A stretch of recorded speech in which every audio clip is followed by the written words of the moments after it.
Hello, magandang hapon. Ito po yung mga Rhode Island chicken ko po. 6 yung nangingitlog. Yan yung mga maliliit. Yan ang mga bali anak nila. Ayan sila guys. Yan po yung mga Rhode Island chicken ko. Yan po yung tandang. Ito mga inahin. Yan mga inahin. 6 na piraso yan. Tapos yung mga sisiyo.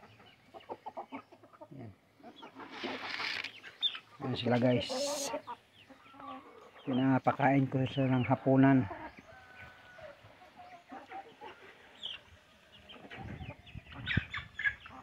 Ayan yung mga inahin, laging inaaway yung mga maliliit.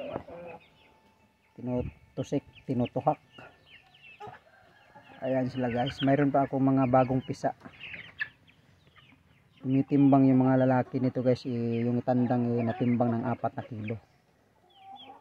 Kaya nung nagbenta ako ng isang piraso, buminta ng 750 ang isang tandang. Ayan guys, yung tandang 5 yan sila guys, kaya lang 2 lang natira pinagbibili ko. Yung mga alaga ko na mga Rhode Island chicken. Okay.